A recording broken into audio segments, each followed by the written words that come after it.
Կոմիտասի մասին երբ որ խոսում ենք, պիտի հասկանանք, որ նրա գործունեությունը մի քանի ուղղություններով էր, բայց այս ուղղությունները բոլորը փոխկապակցված էին։ Ֆոլկլորային նրա ժառանգությունը եւ նաեւ հոգեվոր երաժշտության, այսինքն ընդհանուր կարող ենք անվանել ավանդական երաժշտության, թերևս ամենակարևորն է կամ կարևորներից մեկը, եւ սա կարևոր է ոչ միայն որպես հայ երաժշտություն, այո, մեզ համար հայ երաժշտություն, բայց աշխարհի համար որպես իր ժամանակում արձանագրված փաստորեն գոյություն ունեցող ավանդույթի արձանագրություն։ Ինչու է սա կարևոր, ինչու էր աշխարհի համար ի վերջո կարևոր։ Գիտեք, այն ժամանակ դեռևս չկար այդ գիտակցությունը, որ ֆոլկլորային երաժշտությունը որոշակի արժեք է եւ պետք է դրա հետևից գնալ։ Մենք շատ լավ գիտենք, որ 19-րդ դարում ընդհանուր աշխարհում շարժում էր սկսվել ֆոլկլորային մշակույթի նկատմամբ հետաքրքրության։ Հիշենք, որ հեքիաթներ էին գրառում մեծ քանակությամբ, էպոսների շուրջ շատ այսպես լայն ընդգրկուն հետաքրքրություն էր էլի ծավալվում։ Երաժշտությունը մի տեսակ ուշացել է այս բոլորից։ Դա չի նշանակում, որ երաժշտությունով չէին հետաքրքրվում, այլ պարզապես, եթե հեքիաթը կարելի է լսել, գրառել, երաժշտության պարագայում դեռ չէին պատկերացնում, որ այստեղ էլ կարելի է ինչ-որ քայլեր անել ու գալ արդյունքների։ Իրականում, այո, կային ինչ-ինչ քայլեր, անգլիացի մասնագետներ, եվրոպացի մասնագետներ, բայց հավանաբար սխալված չեմ լինի, եթե ասեմ առաջինը հենց Կոմիտասը կատարեց այսպիսի ահռելի աշխատանք, որ նպատակային հավաքում էր ավանդական երաժշտություն, հավատում էր դրա արժեք լինելուն եւ այս ճանապարհին շատ այսպես ինչ ձեռքն ընկներ, ինչ պատահեր, ամեն ինչ գրառում էր, որտեվ գիտեր, որ եթե նույնիսկ փոքրիկ մի նմուշ է տեսնում, որտեղ արտակուստ արժեք չի կարող լինել, հավատում էր, որ ընդերքում ինչ-որ մի բան կա։ Եվ այսպես թռիչքան է մի քիչ առաջ, երբ որ նա հետազոտություններ էր իրականացնում, այս փոքրիկ, կիսատ, ոչ լիարժեք, այսպես արտակուստ պարզ թվացող նմուշներն էլ նրան օգնել են, որպեսզի նա գա իր հայտնագործություններին։ Հիմա պատկերացնենք իր ժամանակում մի անհատականություն, այն էլ Հայաստանից, որը փաստորեն Եվրոպայի մաս չի, իսկ գիտության առաջատարները եվրոպական երկրներն էին, հիմնականում Ֆրանսիան էր,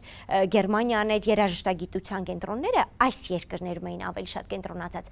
Եվ այս անհանգարց Հայաստանից ինչ-որ մեկը հայտնվում է, որը այս բոլորը ներկայացնում է որպես արժեք, որպես գեղարվեստական արժեք, որի վրա պետք է զարգացնել երաժշտությունը։ Հիշեցնեմ, որ մի քիչ էլ անցավ, ընդամենը մի քանի տարի եւ հունգարացի Բելա Բարտոկը սկսեց այս բոլորով զբաղվել եւ նա առաջ բերեց այս նույն գաղափարները։ Հետաքրքիր է, որ այս երկու անհատականությունները չեն էլ հանդիպել կամ մենք չգիտենք նրանց առնչության որևէ դեպք, բայց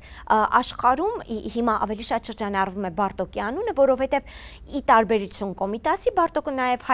հասցրեց այս բոլորի հիման վրա ստեղծել կոմպոզիտորական արվեստ։ Կոմիտասն էլ էր ստեղծել, բայց դեռ ծավալը այնպիսին չէր, որ աշխարհը դրա հետևից գնար։ Իրականում մենք բոլորս գիտենք, որ Կոմիտասը Բերլինում էր սովորել եւ այնտեղ լուրջ կրթություն էր ստացել շատ լուրջ մասնագետներից, բայց գիտենք, որ հակառակն էլ կար։ Այս լուրջ լրջագույն մասնագետներն էլ շատ ազդվել են Կոմիտասով, լավ իմաստով, որովհետեւ օրինակ նրա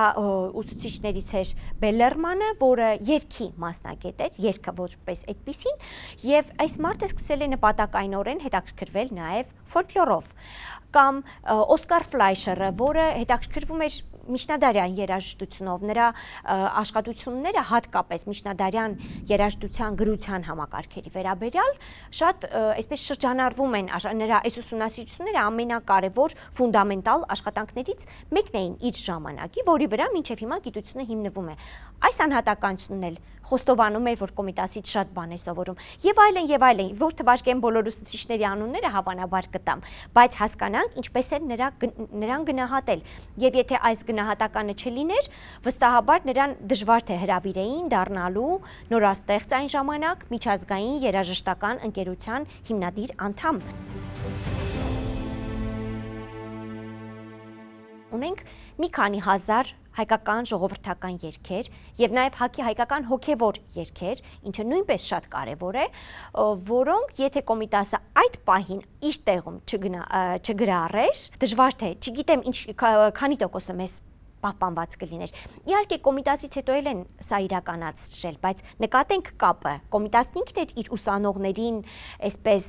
ուղղություն տալիս, որ գնան եւ հետաքրքրվեն ժողովրդական երաժշտությունով։ Եվ եթե օրինակ գիտենք, որ նրա սաներից Միհրան Թումաջյանը գրառել է մեծ քանակությամբ ժողովրդական երգեր, պիտի հասկանանք, որ Կոմիտասն էր այս ուղին բացել նրա համար։ Այսինքն Կոմիտասի դերը այս առնչությամբ շատ կարևոր էր հենց այս կետում։ Եվ մի բան էլ այս առնչությամբ կուզեմ նկատենք, որ հոգևոր երաժշտության պարագայում շատ կլինեին մեր կորուստները առանձնահատուկ։ Մենք գիտենք, որ Կոմիտասից առաջ արդեն գրառել էին հայկական նոր նոտագրությունով, Լիմոնջանի սիստեմով, գրառել էին հայկական շարականները, հոգևոր այլ երգերը, պատարագի երգերը, բայց օրինակ Գրիգոր Նարեկացուց պահպանված երաժշտական միավորները մեզ են հասել գլխավորապես Կոմիտասի գրառումների շնորհիվ։ Այսինքն այս առնչությամբ նրա աշխատանքը անուրանալի է։ Եթե խոսում ենք ժառանգությունից, շատ պետք է կարևորել նաև նրա հետազոտական աշխատանքը։ Երբեմն համեմատում եմ Կոմիտասի հայտնագործությունը հայկական ժողովրդական երաժշտության կառուցվածքի առնչությամբ Մենդելեևի պարբերական աղյուսակի հետ զավեշտալի կարող է թվալ այս համեմատությունը, բայց ինչպես է նա գտել, թե ինչն էր այս ինքնատիպությունը հաղորդում մեր երաժշտությանը։ Իսկ նա, այո, հայկական ժողովրդական ու հոգևոր երաժշտության ուսումնասիրության արդյունքում բանաձևված ուղղակի մեզ փոխանցեց այն, ինչ կա մեր երաժշտության մեջ, ինչպիսին է այն, ինչով է տարբերվում աշխարհի այլ երաժշտական ուղղություններից եւ այլն։ Այսինքն Կոմիտասի ժառանգության մեջ նրա տեսական հետազոտությունները նույնպես անփոխարինելի են։ Ես չգիտեմ նրա, եթե Կոմիտասը այս հայտնագործությունը չաներ, չունենար, արդյոք ինչ որ մեկը այս բացահայտումը իրականացրած կլիներ։ Եվ նրա ժառանգության մյուս շատ կարևոր եւ փառահեղ կողմը իհարկե ստեղծագործություններն են։ Ինչու են ինքնատիպ նրա ստեղծագործությունները, որովհետեւ նա մի անհատականություն էր, որը հրաշալի տիրապետում էր ժողովրդական երաժշտությանը, այն երաժշտությանը, որը ինքն էր ամրագրել, ընդ որում հասկանանք, որ երգը միայն պատահական միավոր չէ, չէ որ երգը ստեղծում է մշակութային միջավայրում։ Իսկ Կոմիտասը գրառում էր եւ ամրագրում էր ոչ միայն երգը, այլև հենց այդ միջավայրը, որը ստեղծել է այդ երգը։ Հիմա մարդ, որը տիրապետում է այս մշակութային միջավայրի բոլոր մանրամասներին, տիրապետում է հայ երաժշտության տեսական հիմքերին, հասկանալի է, որ նրա գրած երաժշտական ստեղծագործությունները պիտի լինեին բոլորովին տարբերվող։ Քիչ է նրա ստեղծագործական ժառանգությունը, կամ առնվազն պահպանվածը քիչ է, բայց մենք գիտենք, որ մեծ հսկայական նախագծեր ուներ։ Նա նախատեսել էր օպերաներ ստեղծել, ընդ որում գոյություն ունեցող երաժշտության պատմությանը հայտնի օպերային բոլոր ուղղություններում, պիտի ստեղծագործեր այդ թվում էպիկական, Սասնա Ծռերը պիտի լիներ, քնարական անուշ էր նախատեսված, պատմական Վարդանանց էր նախատեսված, կոմիկական քաղաքավարության վնասներ էր նախատեսված, այսինքն այստեղ մենք լուրջ հայ ազգը, լուրջ այսպես վնաս է կրել նրա ստեղծագործական աշխատանքի ընդհատման առնչությամբ, որովհետև այս բոլորը չեն իրականացել։ Կարող ենք գուշակել, որ ստեղծագործական նախագծերը շատ ավելին էին, քան մենք հիմա կարող ենք քննարկել, որովհետև մենք խոսում ենք արխիվային նյութերի հիման վրա, իսկ իրականությունը շատ ավելի մեծ կլիներ, քան կա։ Բայց այն, ինչ պահպանվել է, շատ հետաքրքիր է։ Գիտեք, գրել է խմբերքային ստեղծագործություններ, վոկալ ստեղծագործություններ դաշնամուրի նվագակցությամբ կամ դաշնամուրային գործեր, բայց այս բոլորը որևէ գոյություն ունեցող երաժշտական ուղղության մեջ տեղավորել չի լինում, որտեղ շատ ինքնատիպ են։ Այսինքն, եթե փորձենք տեղավորել 20-րդ դարի երաժշտության ուղղություններում, թեկուզ 19-րդ դարի ռոմանտիզմի ուղղության մեջ կամ որևէ կերպ դասակարգել, որևէ զուգահեռ տանելով որևէ կոմպոզիտորի հետ, չի ստացվի, որտեղ սա շատ կոմիտասյան դաշտ է, համեմատելի չէ։ Թյուր կարծիք կա, թե խազերը ստեղծեց Կոմիտասը, շատ շրջանառվող տեսակետ է, հասկանալի է, որ այդպես համացանցային միջավայրում եւ այլն կարելի է այս ինֆորմացիան ավելի շատ գտնել, իրողությունն այլ է։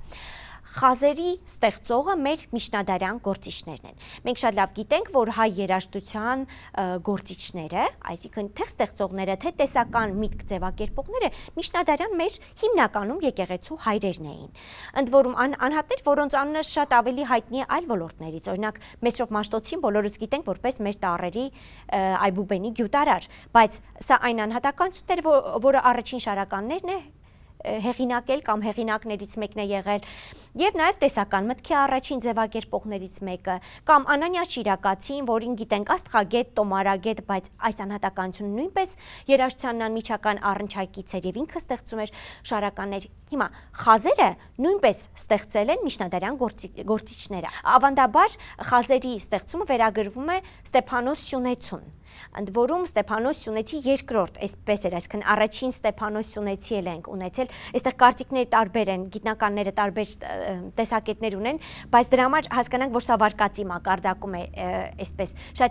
չկարևորենք, մի բան հաստատ է, որ 8-րդ դարից մենք արդեն արձանագրված ունենք խազերը։ 9-րդ դարից արդեն դրանց գործածությունը բավականին լուրջ ընդգրկում էր գտել, իսկ 10-րդ դարից պահպանված անգամ խազային ձեռագիր մենք ունենք Մատենադարանում։ Հիմա հաջորդ դարերում 11, 12, հատկապես 13, 14 այս դարաշրջաններում մեծ քանակությամբ ձեռագրեր են գրվել խազերի ընդգրկմամբ։ Սրանք թե շարակնոցներ են, թե սովորական աստվածաշունչ եւ այլն եւ այլն։ Այս շատ մեծ քանակությամբ, այսինքն հասկանում ենք, որ կիրառության մասշտաբը բավականին մեծ էր։ Հիմա ցավոք ուշ միջնադարում, արդեն 18-րդ դարի դրությամբ խազերի գործածությունը աստիճանաբար սկսել էր դուրս գալ։ Եվ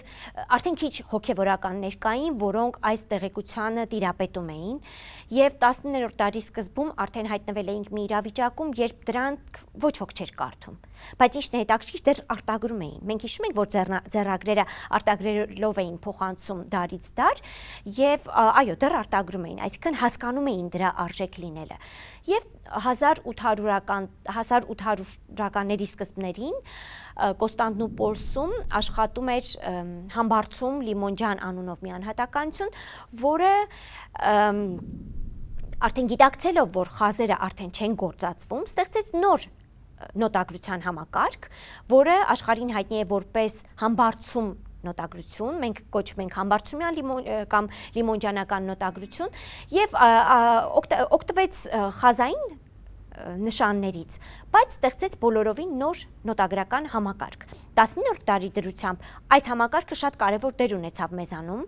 որովհետև հենց դրանով էին գրառել 19-րդ դարում հայկական երգեցողության բոլոր գրքերը,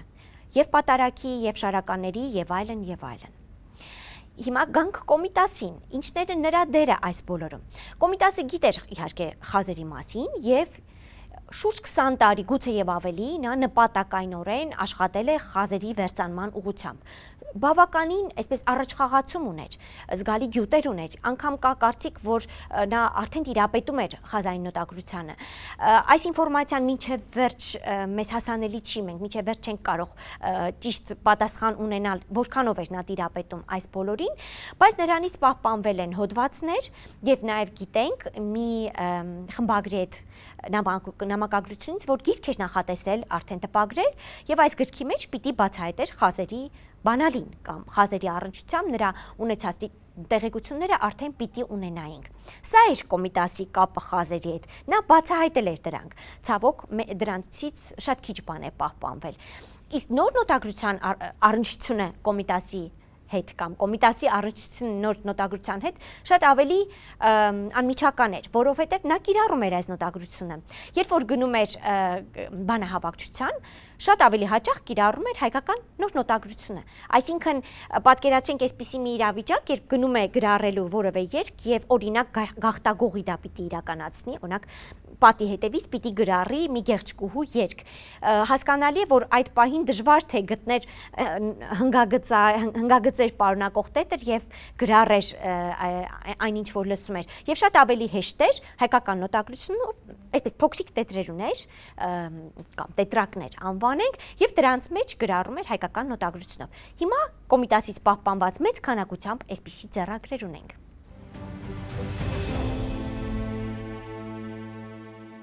Կոմիտասի ձեռագրային ժառանգությունը այն չափով ինչքանով որ մեզ հասանելի է, պահպանվում է գրականության եւ արվեստի թանգարանում, այնտեղ է պահվում Կոմիտասի արխիվը եւ այնտեղ կարող ենք տեսնել նրա ձեռագրերը։ Իսկ դրանից բացի որոշ հատիկներ, այսպես ասենք, կարող ենք գտնել նաեւ Կոմիտասի թանգարան ինստիտուտում, ինչպես նաեւ Մաշտոցյան մատենադարանում։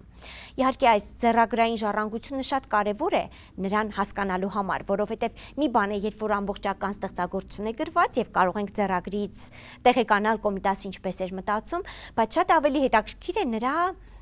այսպես խոհանոցային աշխատանքը, այսինքն սևագրերը, որովհետև սևագրերում շատ գաղտնիքներ ենք բացահայտում նրա մտքերի մասին։ Օրինակ, ինչ որ նոտային օրինակի տակ, նա կամ վրա, նա կարող է այնպիսի նշում անել, որը մեզ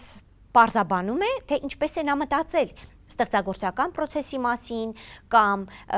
տվյալ ժառանգության կամ տվյալ ժանրի առնչությամբ, ել չեմ ասում, որ բարբառային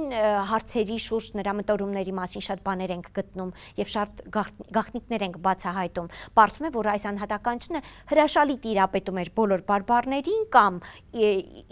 այն բարբառներին, որոնք շրջանառվում էին եւ իր երգերը գրառել էր դրանցով եւ իր ստեղծագործություններում այս բարբառները շատ կարևորում էր։ Կոմիտասը հոգևորական էր, սա գիտենք, սկզբում նա սարկավակ դարձավ, այնուհետև աբեղա, այսինքն քահանա, չամուսնացյալ, այսպես ասենք, չամուսնացյալ քահանա եւ կարճ ժամանակ անց վարդապետ դարձավ։ Վարդապետը, այսպես ասենք, գիտական կոչում էր, այսինքն նա գիտնական հոգևորական էր։ Եվ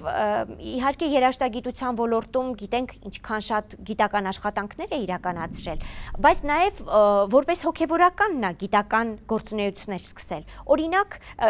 քիչ շրջանառվող տեղեկություններից մեկը բացահայտեմ, որ նրա առաջին աշխատանքներից մեկը նվիրված էր Ներսես Շնորհալուն։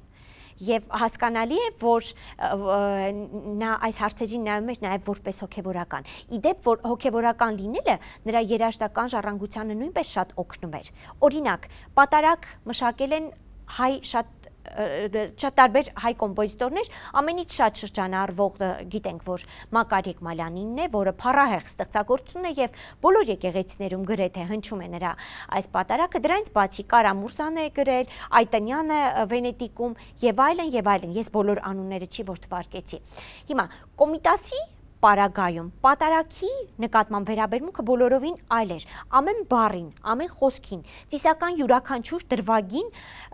մոտեցումը այլ է։ Ինչն է պատճառը, որովհետև նա հոգևորական էր։ Այսինքն նա պատարագին չէր նայում միայն որպես երաժշտական ստեղծագործություն, այլ առաջին հերթին որպես ծես, որի փաստորեն կարևորումը շատ կապված էր նրա այս ոլորտում գործունեության հետ։ Եվ եկեղեցուն նա շատ կապված էր, անխոս նրա գործունեությունը այս ոլորտում շատ կարևոր էր։ Հիշենք, որ նա գործող քահանա էր, այսինքն պատարագներ էր մատուցում եւ այլն։ Մի երկուսը հիշեմ, մեկը հավանաբար ամենատխուրներից սկսեմ։ Հիշենք, որ երբ որ աքսորվել էր, այնտեղ նույնպես պատարագ է անցկացել կամ գոնե փոքրիկ ծեսի, այսպես փոքրիկ մասնիկ, հասկանալի է պատարագ առանց ամեն ինչի հնարավոր չէ իրականացնել, բայց անգամ աքսորում նա դա իրականացրել է, որտեղ հոգևորական էր։ Երբ որ Փարիզում 1914 թվականին նա մասնակցեց միջազգային երաժշտական ընկերության համաժողովին դասախոսություններով, իդեպ դասախոսություն կարդաց նաև խազային նոտագրության վերաբերյալ, դե շատ էին հիացել ֆրանսիացիները եւ միջազգային հանրությունը, երաժշտագիտական հանրությունը հայ երաժշտությունով եւ սկսեցին հետաքրքրվել, ովքեր են այս հայերը, որ ունեն այսպիսի երաժշտություն, եւ արդյունքը եղավ այն, որ Փարիզի հայկական եկեղեցում պատարագ կազմակերպվեց, պատարագ մատուցվեց, որտեղ պիտի ներկա լինեին միջազգային երաժշտական ընկերության անդամները, հասկանալի է, որ տարբեր ազգությունների ներկայացուցիչներ էին նրանք, եւ անցկացվեց այս պատարագը, որը փաստորեն վարում էր Կոմիտասը։ Անխոս Կոմիտասի կյանքի վերջին շրջանը ամենից շատ է մի տեսակ մարդկանց հետաքրքրում, զարմանալիորեն ավելի շատ, քան նրա բուն ստեղծագործությունները, բայց ասեմ միանգամից, սկսեմ վերջից, որ որևէ մեկը չի կարող բացահայտված համարել այս հարցը,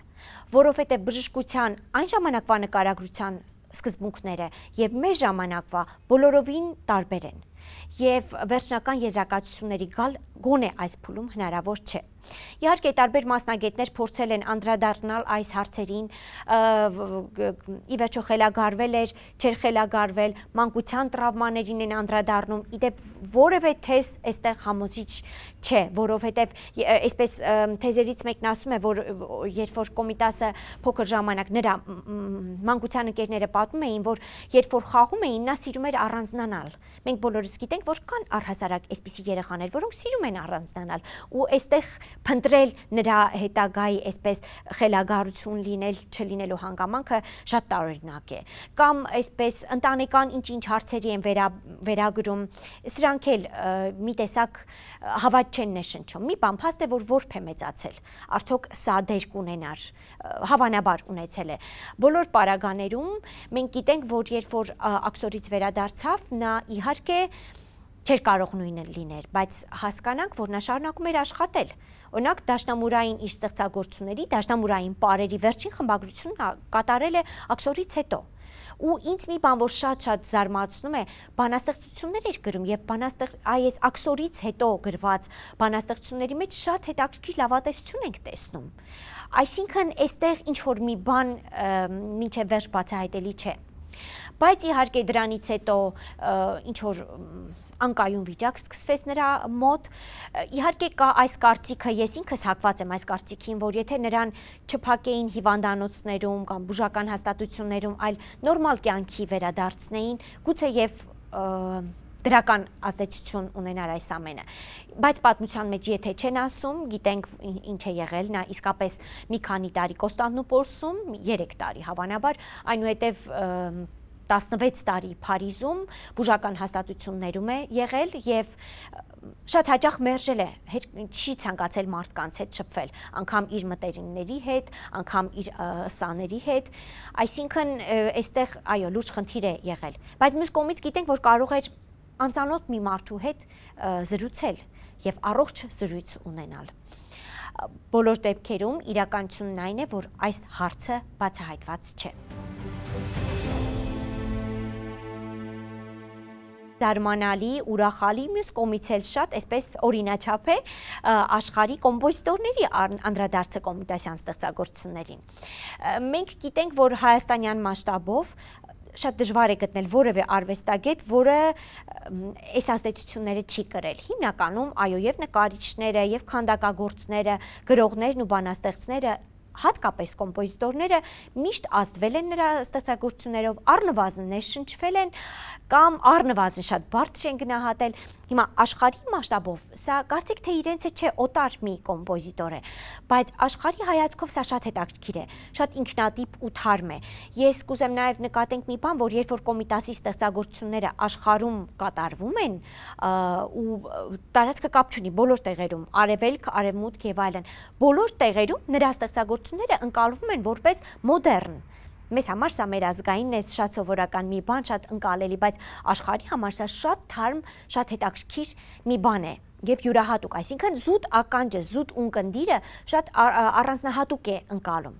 Իսկ կոմպոզիտորների պարագայում այստեղ շատ հետաքրքիր է, որ շատ են անդրադարձերը, ընդ որում ժանրային ընդգրկումն էլ շատ տարբեր է, պոպ երաժշտությունից մինչև ակադեմիական երաժշտության տարբեր շերտեր։ Ամենահետաքրքիր օրինակներից մեկը ասեմ, որ հոլանդացի մի կոմպոզիտոր Էդուարդ դե Բոեր անունով օրերից մի օր վերցրել է Կոմիտաս կեղծանունը եւ տասնյակ տարիներ, մոտ 20 տարի նա ստորագրվել է որպես Կոմիտաս։ Իհարկե նա մեր Կոմիտասին շատ լավ ճանաչում էր, բայց միևնույն ժամանակ այդ առաջին K տառը լատինական C-ով էր փոխարինել եւ դրանով տարբերվում էր։ Եվ բազմաթիվ ստեղծագործություններ է գրել, որտեղ կիրառել է եւ Կոմիտասի ստեղծագործություններից կամ բանահավաքչական ժառանգությունից եւ առհասարակ հայ ժողովրդական երաժշտություն, նաեւ աշուղական։ Այսինքն այս մարդը զուտ Կոմիտասի միջոցով շատ տարվել էր։ Մենք գիտենք, որ սովորաբար հայ երաժշտությանը անդրադառնում են հաճախ այնպիսի մարդիկ, որոնք կամ հայ ընկերներ ունեն, կամ հայկական միջավայրում են եղել, բայց այս պարագայում բոլորովին այլ է իրողությունը։ Այս անհատականությունը Հայաստանում չէր եղել, հայ ընկերներ չուներ, այլ պարզապես լսել էր Կոմիտասի ստեղծագործությունները եւ այդքան տարվել։ Հետաքրքիր է, որ կյանքի ինչ-որ մի փուլում գրեց իր վերջին ստեղծագործությունը կամ գոնե այս բայի դրությամբ վերջին ստեղծագործությունը Կոմիտասի առնչությամբ նվիրում Կոմիտասին անվանեց եւ դրանից հետո համարեց իր միսիան կատարված եւ վերադարձավ իր հին անունին։ Այսպիսի դեպքեր էլ կան։ Կամ ամերիկյան կոմպոզիտոր Ալֆրեդ Ռիդը, որը Ամերիկայում բավականին, Միացյալ Նահանգներում բավականին շրջանառվող կոմպոզիտոր է, ցավոք արդեն չկա, հնարավորություն չունենք զրուցելու հետը եւ պարզաբանելու, թե նա ինչպես է մոտեցել Կոմիտասին, բայց այս անհատականությունն էլ շատ տարվել է Կոմիտասով, հայ երաժշտությունով եւ օրինակ հայկական ռապսոդիաներ ունի գրված, որոնք ազդվել են Կոմիտասով։ Այսպիսի օրինակները շատ են։ Դա նշանակում է, որ ընկալումը ինչ որ կերպ տարբերվող է։